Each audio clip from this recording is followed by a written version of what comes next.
റോക്കിയും സിജോയും പുറത്തു പോയതിനു ശേഷമാണ് ജിൻഡോയ്ക്ക് ആ വീട്ടിൽ വലിയൊരു സ്ക്രീൻ സ്പേസും ഒരു ഗെയിം കളിക്കാനുള്ള ഒരു ചാൻസും കിട്ടുന്നത്. ആ ഒരു ചാൻസ് നല്ല രീതിക്ക് ഉപയോഗപ്പെടുത്തുന്നുണ്ട് ജിൻഡോ. ഒരു രീതിയിൽ പറഞ്ഞിട്ടുണ്ടെങ്കിൽ മിസ്യൂസ് ചെയ്യുന്നു എന്നും പറയേണ്ടിയിരിക്കുന്നു. പക്ഷെ ജിൻഡോയുടെ ഗെയിം ഇതാണ് എന്നുണ്ടെങ്കിൽ നമുക്ക് മറ്റൊരാൾക്കും അതിൽ ഇടപെടാനുള്ള ഒരു ചാൻസ് കാണുന്നില്ല. കാരണം ഓരോരുത്തർക്ക് അവരവരുടെ ഇഷ്ടത്തിന് കളിക്കാം. നല്ല രീതിക്കും ചീത്ത രീതിക്കും കളിച്ചുകൊണ്ട് പ്രേക്ഷക പിന്തുണ നേടുക എന്നത് മാത്രമാണ് ബിഗ് ബോസ് ഗെയിമിന്റെ ഒരു പ്രത്യേകത. ഏത് രീതിക്കും കളിക്കാം. ഇപ്പോൾ നിലവില് ജിൻഡോയെ സംബന്ധിച്ച് ജിൻഡോയ്ക്ക് നന്നായിട്ട് അറിയാം ജിൻഡോയ്ക്ക് പുറത്ത് നല്ല രീതിയിലുള്ള പ്രേക്ഷക പിന്തുണ ലഭിക്കുന്നുണ്ടെന്ന്. അത് ജിൻഡോ തന്നെ ഇടയ്ക്കിടയ്ക്ക് ആ വീട്ടിൽ പറയുന്നുണ്ട്. ഈ 1 മണിക്കൂറത്തെ എപ്പിസോഡിൽ കാണിക്കുന്ന കാര്യങ്ങൾക്ക് എല്ലാത്തിനും ഒരു പരിമിതിയുണ്ട്. അതുകൊണ്ടിട്ട് ലൈവ് കാണുന്നവർക്ക് ഇതിൻ്റെതായ കാര്യങ്ങളൊക്കെ മനസ്സിലാവുകയുള്ളൂ. ഒരിക്കലും എപ്പിസോഡിൽ കാണുന്നത് വെച്ചിട്ട് നമുക്ക് മറ്റൊരാളെ ജഡ്ജ് ചെയ്യാൻ പറ്റില്ല. ഈ ജിൻഡോയുടെ ആ ഒരു സ്ട്രാറ്റജിയും അത് തന്നെയാണ്.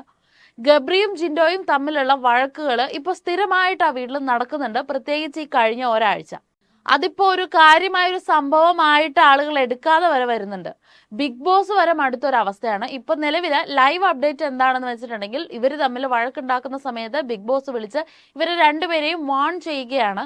അത് സംഭവം ഇന്നലത്തെ അലക്ക് കമ്പനി എന്ന് പറയുന്ന ആ ഒരു ടാസ്ക് മുതൽ തന്നെ ഇവർ തമ്മിലുള്ള പ്രശ്നങ്ങൾ വലിയ രീതിയിൽ അതും വ്യക്തിപരമായിട്ടുള്ള ഒരു രീതിയിലേക്ക് പൊക്കോണ്ടിരിക്കുകയായിരുന്നു. ഇത്രയും ദിവസം ഗെയിം എന്നുള്ള രീതിയിൽ ബിഗ് ബോസിന്റെ ആ ഒരു വീടിന്റെ ഉള്ളിൽ ഒതുങ്ങി കൂടിയിരുന്ന വഴക്ക് ഇപ്പോൾ അതിനും അപ്പുറം അവരുടെ പേഴ്സണൽ കാര്യങ്ങളിലേക്കും അവരുടെ കുടുംബാംഗങ്ങളിലേക്കും എത്തുകയാണ് ആ ഒരു വഴക്ക്. അതിന് തുടക്കം കുറിച്ചത് ജിൻഡോ തന്നെയാണ്. ഇന്നലത്തെ ടാസ്കിന്റെ സമയത്ത് ഗബ്രി ജിൻഡോയോട് ഇത്തരം ചെറ്റത്തരമായ കാര്യങ്ങൾ ചെയ്യരുത് എന്നുള്ള രീതിയിൽ പറയുന്ന ആ ഒരു സമയത്ത് അതിനെ മറ്റൊരു രീതിയിൽ മാനിപ്പുലേറ്റ് ചെയ്ത് വളച്ചൊടിച്ചുകൊണ്ട് ജിൻഡോ അദ്ദേഹത്തിന്റെ ഫാമിലിയുമായിട്ട് കണക്ട് ചെയ്ത് സംസാരിക്കുകയുണ്ടായി. അത് വളരെ മോശമായ ഒരു രീതിയിലേക്ക് ആ കാര്യങ്ങൾ സംസാരിച്ച് പോവുകയുണ്ടായി. വലിയൊരു വഴക്ക് ഇന്നലെ തന്നെ സംഭവിക്കേണ്ടിയിരുന്നു. പിന്നെ അത് എപ്പോഴോ ഒന്ന് കെട്ടടങ്ങുകയുണ്ടായി. പക്ഷെ ഇന്ന് വീണ്ടും ആ ഒരു വഴക്ക് വളരെ വൾഗറായിട്ടുള്ള ഒരു സിറ്റുവേഷനിലേക്ക് പോവുകയാണ്. ലൈവ് ബിഗ് ബോസിന്റെ ലൈവ് കണ്ടുകൊണ്ടിരിക്കാൻ പറ്റാത്തൊരു അവസ്ഥയിലേക്ക് പൊയ്ക്കൊണ്ടിരിക്കുകയാണ്. വളരെ മോശമായിട്ടുള്ള സ്റ്റേറ്റ്മെന്റുകളും ലാംഗ്വേജുകളുമാണ് അവിടെ എല്ലാവരും യൂസ് ചെയ്യുന്നത്. ആരും അത്ര നല്ലതല്ല. എല്ലാവരും വളരെ മോശം കാര്യങ്ങളാണ് പറഞ്ഞുകൊണ്ടിരിക്കുന്നത്. ഇന്നലെ ഗബ്രിയും ജിൻഡോയും തമ്മിൽ ആ ഒരു പ്രശ്നം നിൽക്കെ ഇന്നിപ്പോൾ ജാസ്മിനും ജിൻഡോയും തമ്മിലൊരു പ്രശ്നം നടക്കുകയും അത് ഗബ്രി ഏറ്റെടുക്കുകയുമാണ് ചെയ്തത്. ജാസ്മിനും ജിൻഡോയും തമ്മിൽ ഒരു അത്ര നല്ല രീതിയിലല്ലാത്ത ഒരു പ്രശ്നത്തിന്റെ പേരിൽ ഒരു വിഷയങ്ങൾ നടക്കുകയാണ്.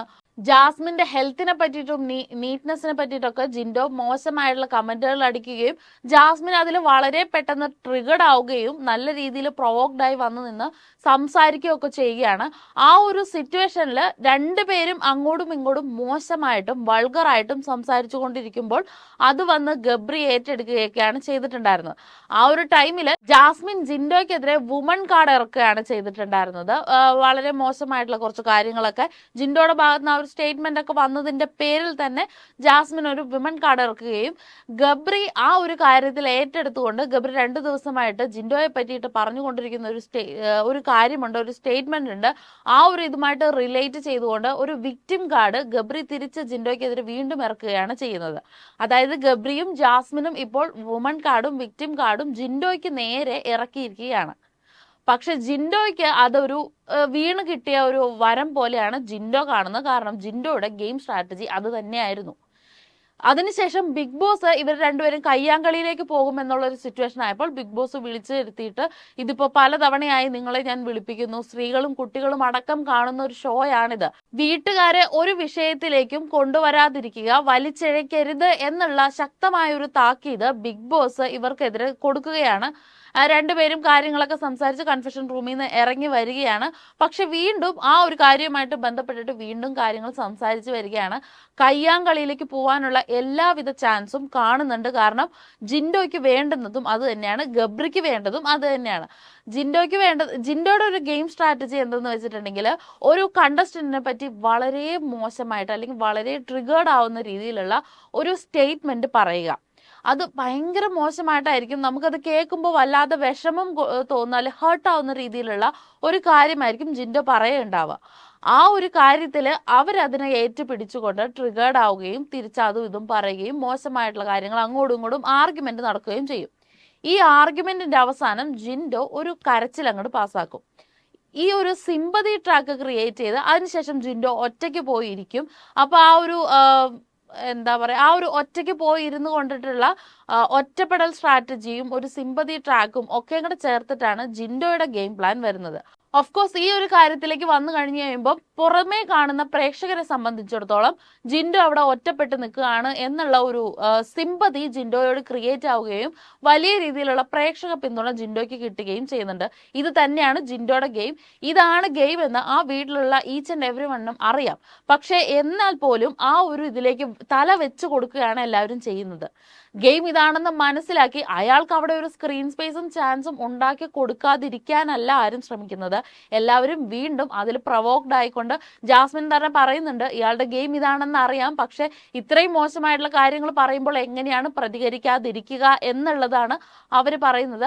റസ്മിനും ഈ പറയുന്ന പോലെ ഗെയിം നല്ല രീതിയിൽ ഗെയിം കളിക്കുന്ന ഒരാളാണ്, നല്ല ഒരു എത്തിക്സോട് കൂടി ഗെയിം കളിക്കുന്ന ഒരാളാണെങ്കിൽ പോലും പലപ്പോഴും ജിൻഡോയുടെ കുരുക്കിൽ പെട്ടുപോവുകയാണ്. അതേപോലെ അർജുനും ഇപ്പോൾ ഈ ഒരു പവർ ടീമിലേക്ക് വന്നതിന് ശേഷം, പവർ ടീമിലേക്ക് വരുന്നത് വരെ അർജുൻ ഉണ്ടായിരുന്ന ഒരു ഫാൻ ബേസ് ഉണ്ടായിരുന്നു പുറത്ത്, ഒന്നും ചെയ്യാതെ അർജുൻ ഉണ്ടാക്കി കൊടുത്തൊരു ഫാൻ ബേസ് ഉണ്ട്. പക്ഷെ ഇപ്പോൾ ജിൻഡോയുടെ ഇതിൽ വന്നു കഴിഞ്ഞപ്പം അത് എന്തുകൊണ്ടാണെന്ന് വെച്ചാൽ നമ്മൾ ലൈവ് കാണാത്തവരാണ് ആ ഒരു തരത്തിലേക്ക് തിരിയുന്നത്. എപ്പിസോഡ് കാണുന്ന ഒരു സമയത്ത് ജിൻഡോയെ അലക്കി വെളുപ്പിക്കുന്ന ഒരു സെറ്റപ്പ് തന്നെയാണ് എപ്പിസോഡിലുള്ളത്. ആ ഒരു എപ്പിസോഡ് കണ്ടുകൊണ്ടിട്ട് ജഡ്ജ് ചെയ്തുകൊണ്ടിട്ടാണ് ഇപ്പം പവർ റൂമിലേക്ക്